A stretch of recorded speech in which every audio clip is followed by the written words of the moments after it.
Nos quedamos en el tema de mediadores de la inflamación. Hablamos del sistema del complemento, que se puede activar por la vía clásica, por la vía alternativa o por la vía de las lectinas, que da mediadores como C5A, C3A, que son anafilotoxinas, C3B, que es una opsonina, complejo de ataque de membrana, que abre huecos en las bacterias para destruirlas. Tenemos también el sistema de las quininas, el mediador de la inflamación que se produce con el sistema de las quininas es la bradiquinina. La bradiquinina que tiene una acción parecida a la histamina, básicamente vasodilatación y aumento de la permeabilidad capilar, permeabilidad vascular. Se inicia con la activación del factor 12 que pertenece a la vía intrínseca de la coagulación, o sea, hay una relación entre la coagulación y la inflamación. Y el factor 12 se activa por contacto del plasma con colágeno o membranas basales. Este factor 12 activado, que viene a ser una enzima activa, actúa sobre otra proteína del plasma que es un precursor enzimático, se llama precalicreína. Pero se activa convirtiéndose en la enzima calicreína. Calicreína ya es una enzima activa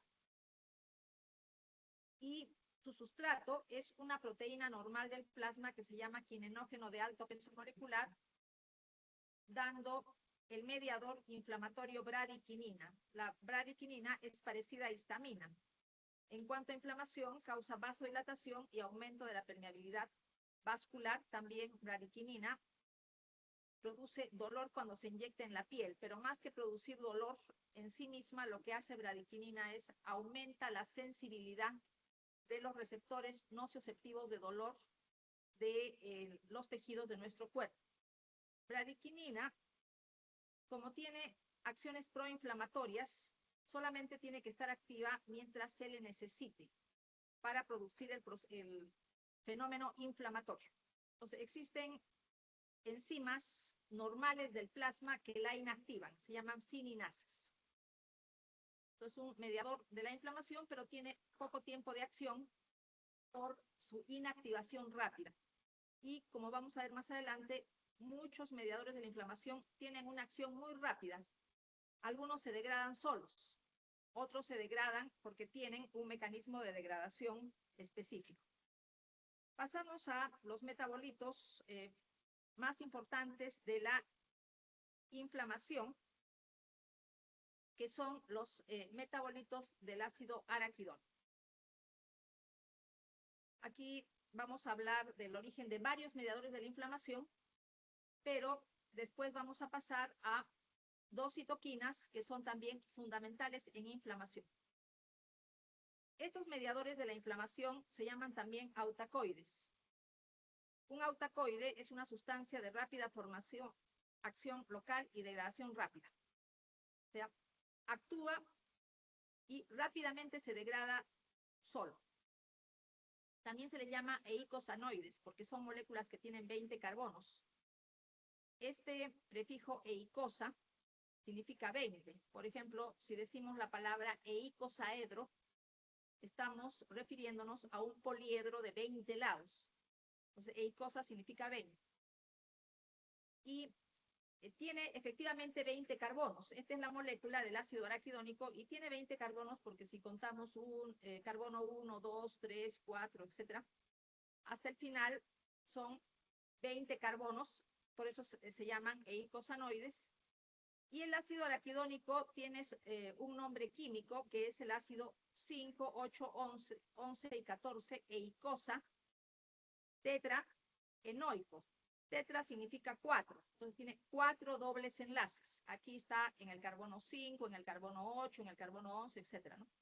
Entonces, hay 4 dobles enlaces y es un ácido orgánico porque termina en el grupo carboxilo. Es importante el ácido araquidónico porque es el precursor de toda una gama de mediadores de la inflamación. ¿De dónde procede el ácido araquidónico? Se extrae de los fosfolípidos de la membrana. Por ejemplo, ¿qué fosfolípidos? Fosfatidilcolina y fosfatidilinositol bifosfato. Por medio de enzimas se obtiene o se extrae de estos fosfolípidos el ácido araquidónico para que pueda producir mediadores de la inflamación. El ácido araquidónico se metaboliza por dos vías, la vía de la ciclooxigenasa y la vía de la lipooxigenasa. ¿Qué mediadores de la inflamación proceden de la ciclooxigenasa? Prostaglandinas y tromboxanos, y de la lipooxigenasa, leucotrienos y lipoxinas. Los 4 grupos de sustancias están relacionadas con inflamación. Vamos a ver entonces que de los fosfolípidos de la membrana procede el ácido araquidónico, y hay una enzima muy importante en la extracción del ácido araquidónico, que es la enzima fosfolipasa A2. Entonces, la fosfolipasa A2 es una enzima fundamental en inflamación por la extracción del ácido araquidónico para que siga sus vías metabólicas de la membrana. Entonces, tenemos acá un primer grupo de fármacos que pueden bloquear la inflamación, que son los corticoides. Los corticoides son antiinflamatorios, eso ya es muy conocido. ¿Cómo lo hacen? Inhiben la expresión genética de toda una serie de proteínas relacionadas con la inflamación. Varias. Una de ellas es la fosfolipasa A2. Entonces, este es el mecanismo mediante el cual los corticoides actúan como antiinflamatorios. Después tenemos la vía de la ciclooxigenasa y la vía de la lipooxigenasa. Hay 2 lipooxigenasas, 5-lipoxigenasa que está en neutrófilos y 12-lipoxigenasa que está en plaquetas. Ciclooxigenasa tenemos ciclooxigenasa 1 y ciclooxigenasa 2 que dirigen prácticamente el mismo tipo de reacciones, las dos. La ciclooxigenasa 1 y la ciclooxigenasa 2. Hay toda una serie de intermediarios que pertenecen al grupo de prostaglandinas y tromboxanos. Pero hay básicamente un solo tromboxano importante en inflamación, que es el tromboxano A2, que causa vasoconstricción y agregación plaquetaria. Tenemos las demás que son prostaglandinas. La prostaciclina es una prostaglandina, PGI2. Otras, prostaglandina D2, prostaglandina E2, prostaglandina F2-alfa, etc., ¿no? Y básicamente estas últimas, o sea, la D, la D2, la E2, F2-alfa, potencian el edema inflamatorio, vasodilatación y aumento de la permeabilidad vascular. O sea, producen el edema inflamatorio. Tenemos además prostaglandina E2, que interviene en la fiebre, interviene en la patogénesis de la fiebre. Prostaciclina, o sea, PGI2, se opone a tromboxano A2. Tromboxano A2, vasoconstricción y agregación plaquetaria. Prostaciclina, exactamente lo contrario, vasodilatación y antiagregante plaquetario. Para el caso de la lipooxigenasa, nosotros tenemos que a partir del ácido araquidónico se forma una sustancia que tiene como siglas 5-HPET, que significa 5-hidroperoxi-eicosa tetraenoico.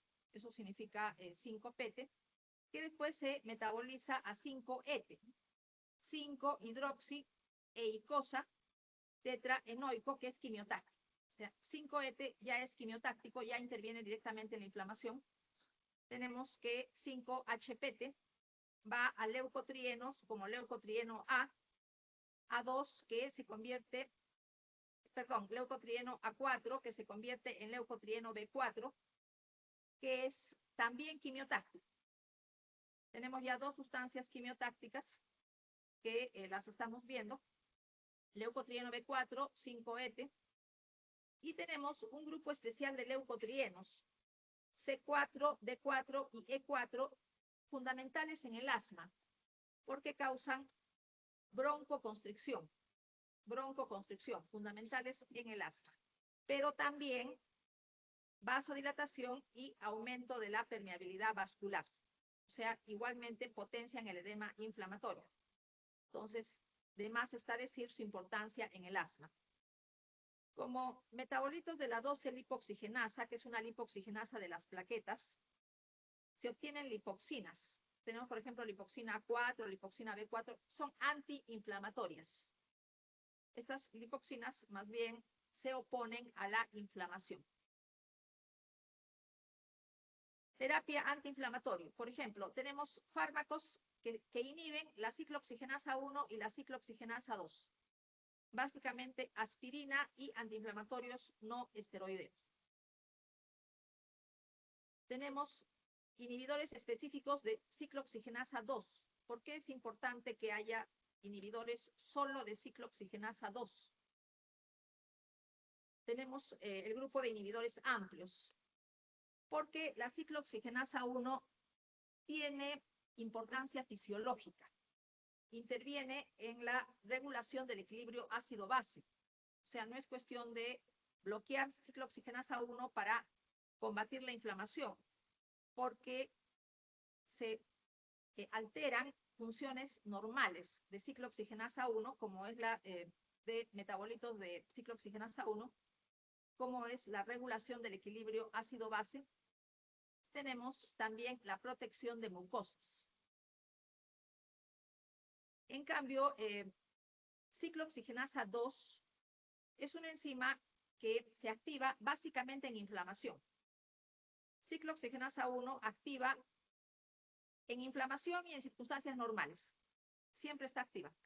Ciclooxigenasa 2 básicamente en inflamación. Sin embargo, los inhibidores específicos de ciclooxigenasa 2 que esperaríamos que sean superiores a ciclooxigenasa 1 y realmente sí lo son, pero se ha visto que aumentan el riesgo de trombosis y aparentemente, aunque no se sabe bien qué pasa, alteran el equilibrio entre tromboxano A2 y prostaciclina. Esto es un efecto colateral de ciclooxigenasa 2. Tenemos inhibidores de la lipoxigenasa. Evidentemente, van a ser importantes en el tratamiento del asma. Hay varios inhibidores de la lipoxigenasa como fármacos disponibles para el uso terapéutico. Antagonistas de receptores de leucotrienos también van a ser importantes en el tratamiento del asma.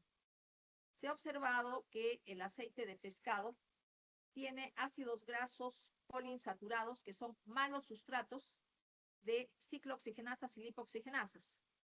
Quiere decir que no proporcionan estos mediadores de la inflamación derivados de estas enzimas. Esa es la importancia de el aceite de pescado, ¿no? Digamos, su relación con el proceso inflamatorio.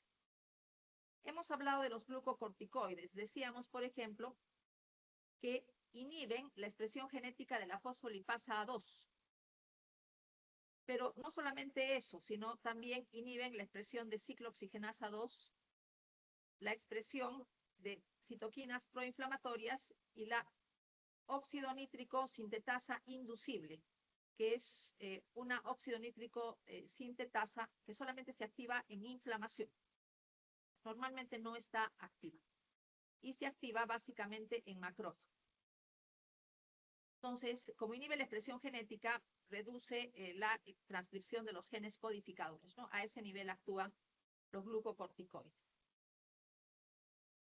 Tenemos otros mediadores de la inflamación, como el factor activador plaquetario, que activa plaquetas, produce vasoconstricción y broncoconstricción, ¿no? Por eso se llama factor activador plaquetario. Pero, ¿cuál sería su papel en inflamación? Básicamente, vasodilatación y aumento de la permeabilidad vascular, o sea, el edema inflamatorio. En ese sentido, es parecido a histamina. Hay muchos mediadores que hacen lo mismo.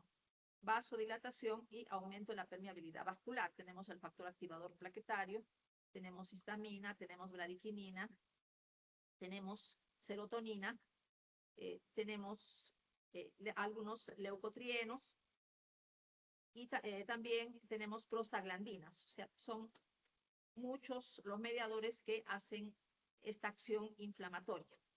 Pero aparte de eso, el factor activador plaquetario aumenta la fuerza de fijación de integrinas y activa neutrófilos. Activación de neutrófilos, como ustedes saben, es la preparación para la quimiotaxis y el estallido oxidativo. El factor activador plaquetario es un lípido, mejor dicho, es un fosfolípido, porque también deriva de fosfolípidos de membrana, igual que el ácido araquidónico. Entonces tenemos que el factor activador plaquetario también procede de un fosfolípido de membrana, que es la fosfatidilcolina, y mediante pasos enzimáticos se extrae de la membrana celular para que pueda actuar en inflamación.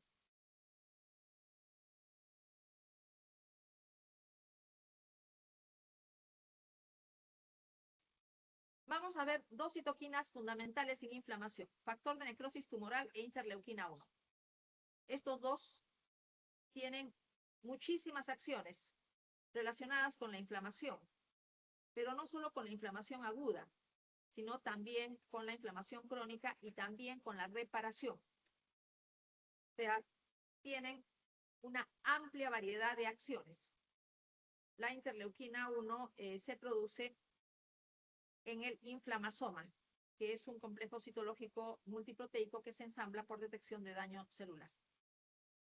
En general, factor necrosis tumoral e interleuquina 1 se sintetizan en macrófagos y células dendríticas activadas, pero de manera particular interleuquina 1 en el inflamasoma. Efectos. Tenemos acá un gráfico en el cual se ve todos los efectos de interleuquina 1 y factor de necrosis tumoral, producidas por macrófagos y otras células como las células dendríticas. ¿Por qué son producidas? Por cualquier estimulante de la inflamación: productos bacterianos, complejos inmunes, toxinas, daño físico, por ejemplo, golpe, quemadura, daño químico, otras citoquinas, etc. Tienen importancia en las reacciones de fase aguda, que ahora las vamos a explicar. Tienen efectos de activación del endotelio, que viene a ser los primeros pasos relacionados con la inflamación, la activación del endotelio, que ya lo hemos estudiado. Tienen efectos de activación del leucocito para que participe en la respuesta inflamatoria, y tienen efecto en la reparación de los tejidos dañados, actuando sobre los fibroblastos. Entonces, son muchísimas acciones. Vamos a ver las más importantes. O sea, voy a mencionar las dos más importantes. Aumenta la expresión de moléculas de adhesión en el endotelio, en la membrana de neutrófilos. Aumentan la síntesis de otras citoquinas, quimiosinas, que ya sabemos que son factores quimiotácticos, factores de crecimiento para la proliferación celular,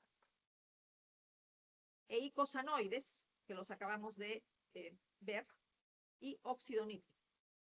También aumentan la producción de enzimas asociadas con la remodelación de la matriz del tejido conectivo. Esta acción relacionada con la reparación. Producción de factores de crecimiento también relacionado con la inflamación. Cebado de neutrófilos. Hace que el neutrófilo tenga una respuesta aumentada frente a otros mediadores. Hace que responda más rápido. Es una forma de activación. Reacciones sistémicas de fase aguda. Son reacciones generales que tiene nuestro cuerpo cuando los procesos inflamatorios son graves. Solamente suceden reacciones sistémicas cuando la inflamación es grave. Si nosotros nos golpeamos un dedo, nos hacemos daño en un dedo, solo nos duele el dedo. No tenemos una reacción general. No nos sentimos mal, no tenemos fiebre, no tenemos somnolencia. Nos duele solamente la parte de nuestro cuerpo que se ha dañado. Sin embargo, cuando la inflamación es severa, ejemplo, una septicemia, tenemos bacterias en la sangre, La inflamación tiene que ser severa. Entonces, todo nuestro cuerpo se siente mal.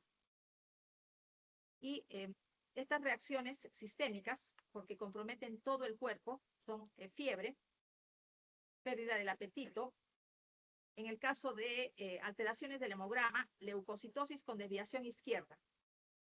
Se considera esta alteración del hemograma, cuando tenemos estas inflamaciones severas, como una reacción sistémica de fase aguda.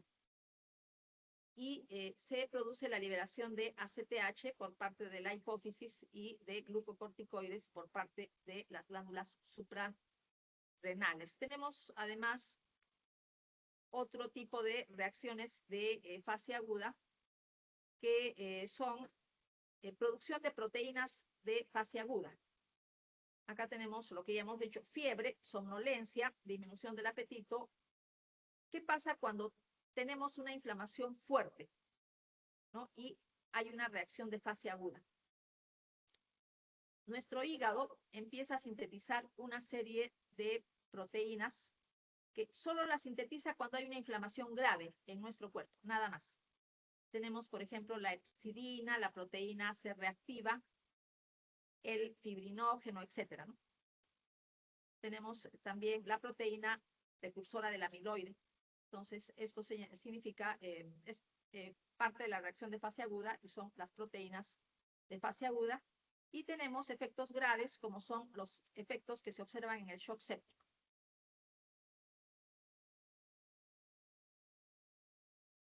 Bueno, aquí estamos, hemos hablado de shock séptico, hipotensión, taquicardia, acidosis, caquexia del cáncer, adelgazamiento severo y pérdida del apetito. La caquexia del cáncer se refiere fundamentalmente a efecto del factor de necrosis tumoral. Eso hace que las personas que tienen una inflamación crónica, por ejemplo, ¿quién puede tener una inflamación crónica? Quien tenga una infección crónica, tuberculosis. La tuberculosis es una infección crónica. Y esta persona probablemente esté adelgazada, ¿no? Hay una pérdida del apetito, hay también una lipólisis, estimulación de lipólisis, pérdida de masa muscular, etc. Nuevamente volvemos a los múltiples efectos de interleuquina 1 y factor de necrosis tumoral. Vamos a ver después los efectos en la reparación. ¿Qué pasa con la inflamación aguda?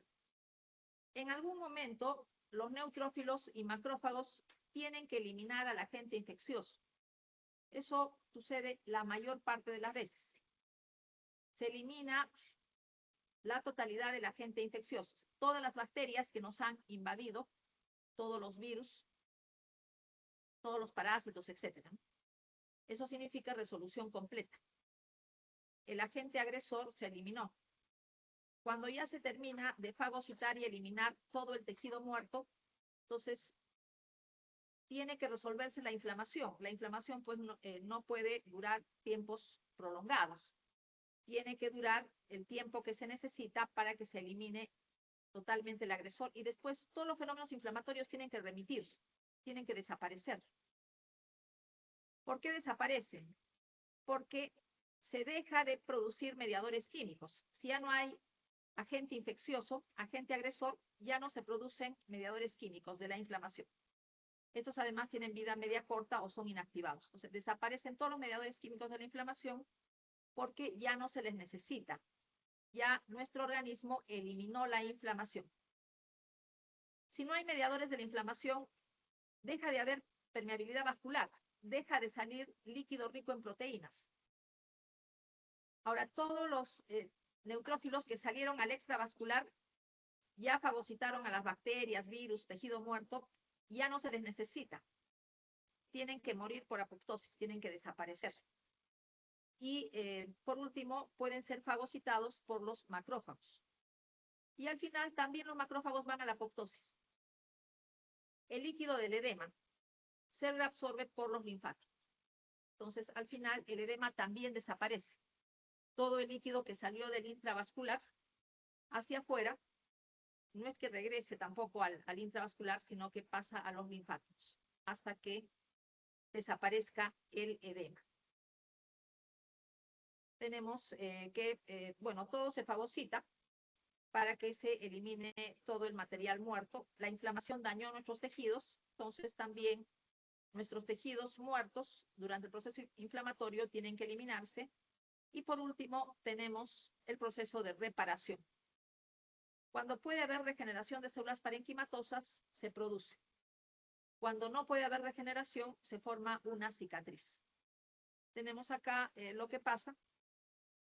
Entonces, todas las células que salieron al extravascular mueren por apoptosis. Todos los restos celulares desaparecen por fagocitosis, incluso los macrófagos cuando ya no se les necesita, y el líquido del edema regresa al intravascular mediante los linfáticos, quedando el tejido listo para los procesos reparativos y para que el tejido vuelva a ser lo que fue antes de que ingresara el agente infeccioso o el agente agresor. Cuando no puede haber regeneración, normalmente debería haber regeneración, ¿no? Pero a veces no se puede. Entonces, la curación de la inflamación se realiza mediante fibrosis y se forma una cicatriz donde estuvo el tejido muerto durante el proceso inflamatorio. Entonces, si se forma cicatriz, quiere decir que no ha habido una regeneración parenquimatosa. No se regeneran tejidos que han sufrido gran destrucción tisular durante la inflamación. Por ejemplo, ¿qué tejidos se pueden regenerar? El hígado. El hígado se puede regenerar frente a la muerte celular. Sin embargo, ¿qué pasa si hay una infección bacteriana y se forma un absceso? Una infección bacteriana da lugar a tanta destrucción celular que ya la regeneración no es posible. Quedan espacios o volúmenes muy grandes de tejidos destruidos. Se ha destruido el armazón del tejido conectivo que permitiría la regeneración parenquimatosa. Solo queda que se forme cicatriz. No hay otra posibilidad de curación. Pero podemos tener, por ejemplo, una hepatitis por un virus poco agresivo. Virus de la hepatitis A. Por ejemplo, un niño que le da hepatitis A, pero con una inflamación leve. Entonces se mueren hepatocitos, pero no hay destrucción del armazón del tejido conjuntivo hepático. Por lo tanto, ahí sí se puede haber regeneración. Y ese hígado, afectado por hepatitis A, vuelve a ser lo que fue. En cambio, podemos tener virus de la hepatitis más agresivos.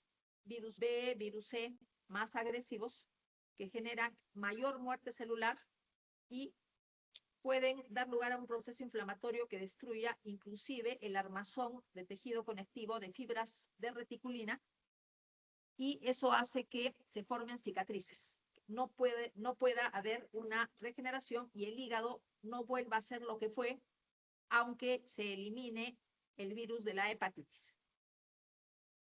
Vamos a continuar con la formación de la cicatriz, recordando los tejidos que no tienen capacidad regenerativa: músculo estriado cardíaco, esquelético, neuronas. La capacidad regenerativa de los tres tejidos, el que tiene mayor capacidad regenerativa es el esqueleto. Los demás, mucho menos, ¿no? Músculo estriado cardíaco no es cero, pero es mínima. Y desde el punto de vista práctico, se considera que no hay capacidad de regeneración. Solo queda que se forme una cicatriz fibrosa. Y en el sistema nervioso central, proliferación de reemplazo del tejido muerto por glía proliferante, lo que se denomina gliosis, que es una especie de cicatriz también, pero en el sistema nervioso central. La regeneración se dificulta si se ha producido gran exudación de fibrina. Si se ha producido gran exudación de fibrina, quiere decir que el proceso inflamatorio ha sido sumamente grave, porque cuando la inflamación es leve, el exudado tiene proteínas de bajo peso molecular, básicamente albúmina. Pero si el exudado tiene fibrina, quiere decir que la permeabilidad vascular ha sido muy grande, porque la inflamación ha sido más grave, más severa. Por lo tanto, inflamación más severa, se dificulta todavía más la regeneración que si hubiera habido una inflamación leve, que permite la regeneración más fácilmente. El problema de la fibrina es que tiende a organizarse. ¿Qué significa organizarse? Significa fibrosarse. O sea, la zona donde ha habido fibrina tiende a fibrosarse, lo cual dificulta la regeneración. En cavidades corporales, por ejemplo, pleural, peritoneal, pericárdica, la fibrina es difícilmente reabsorbida. Entonces, si tenemos una bronconeumonía con un derrame pleural que tenga una concentración no muy alta de proteínas, básicamente albúmina, entonces va a haber una reabsorción del líquido pleural, probablemente sin mayores consecuencias. Pero si el líquido del derrame pleural tiene fibrina en grandes cantidades, va a haber fibrosis. Entonces puede haber engrosamiento fibroso de la pleura parietal, la pleura visceral. Se pueden formar adherencias entre la pleura parietal y la pleura visceral. Tenemos acá un ejemplo de lo que puede pasar en el pulmón después de una bronconeumonía. Después de una bronconeumonía, cuando se da un tratamiento muy rápido, se elimina rápidamente el agente, la bacteria que ha causado la bronconeumonía, por ejemplo, un neumococo, tratamiento rápido, el proceso inflamatorio es más leve. Entonces, la curación puede resultar en que el pulmón queda igual que antes, igual que la bronconeumonía. Pero, ¿qué pasa si la bronconeumonía es causada por una bacteria más agresiva que el neumococo o se da tratamiento muy tarde? Tenemos también neumococos que producen neumonías necrotizantes, bacterias que producen neumonías necrotizantes, por ejemplo la Klebsiella. El proceso inflamatorio es más grave, aunque se le pueda combatir con antibióticos o con la misma inmunidad de la persona. Como ha habido mucho daño al pulmón, van a quedar áreas de fibrosis, lo cual dificulta la función. Por más que la persona se recupere y el proceso haya sido agudo, una bronconeumonía aguda, el pulmón no queda igual. Queda con deficiencias. Queda con zonas de pérdida de alveolos y estas zonas son reemplazadas por tejido fibroso. Por lo tanto, hay una deficiencia que puede ser leve de la funcionalidad de ese tejido pulmonar. Repito, esto es debido a la fibrosis, consecuencia de la curación. También puede haber progresión a inflamación crónica cuando hay interferencias con el proceso normal de curación. Ejemplo, úlcera péptica duodenal. Las úlceras pépticas significan inflamación crónica. La úlcera no puede cicatrizar. Tenemos una úlcera péptica por meses porque persisten los estímulos agresores. El proceso inflamatorio a veces puede ser crónico desde el inicio. O sea, no hay inflamación aguda que se convierte a inflamación crónica, sino desde el comienzo fue crónico. También pueden coexistir inflamación aguda y crónica. En estos casos, cuando progresa inflamación crónica, el organismo no puede eliminar por completo al estímulo causante de la inflamación. La bacteria no se pudo eliminar durante la inflamación aguda. Ejemplo típico, la tuberculosis. Nos vamos a quedar acá. La próxima semana deberíamos trabajar el capítulo de trastornos hemodinámicos, pero como es un capítulo bien corto, entonces vamos a aprovechar la próxima semana, el primer día de clases de la próxima semana para terminar inflamación. Entonces, por hoy día nos quedamos acá.